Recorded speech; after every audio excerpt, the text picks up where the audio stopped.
Yow, kamusta mga kami sports? Welcome back sa ating YouTube channel. Ngayong araw na ito, ay pag-uusapan natin, Max Christie mas lumakas. Pag-uusapan na din natin, Davis gigil na bumawi sa Denver. Nakita nga natin last season kung gaano nga ba kalaki ang potential nitong si Max Christie na kung saan, kayang-kaya nga nitong makipagsabayan sa mga matatagal na sa NBA. Nakita rin naman sa NBA Summer League na angat nga ito sa kanyang mga kasama dito, at deserve na nito na mapabilang sa official lineup ng Los Angeles Lakers. Ngayon nga ay trending ang isang balita na kung saan nagpahayag nga itong si Max Christie para sa paparating na season, at ayon nga dito na mas confident siya dahil nadagdagan nga siya ng timbang.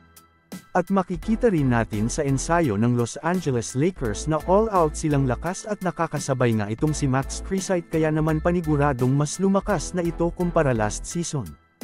Kapag ito nga ay nabigyan ng playing time next season ay paniguradong mas mahuhubog pa ito, at maaring maging katulad ni Austin Reeves at maging future ng Los Angeles Lakers.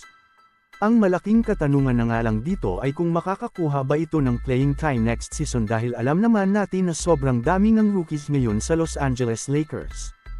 Ano ang masasabi mo dito? Mag-comment lang. Samantala ako naman tayo sa sumunod na balita na kung saan, matapos ng matalo ng Los Angeles Lakers sa Western Conference Finals, ay sobrang daming trash talk nga ang kanilang natanggap mula dito, lalong-lalo na nga sa head coach nito na si Michael Malone, na kung saan pinamumuka nga nito sa Lakers ang kanilang pagkatalo at sinabing dapat na daw na magretiro itong si LeBron James matapos na matalo sa kanilang kupunan. Kaya naman ngayong season nga ay may chance ang Los Angeles Lakers na makabawi sa Denver Nuggets, dahil ito nga ang makakaharap nila sa opening night.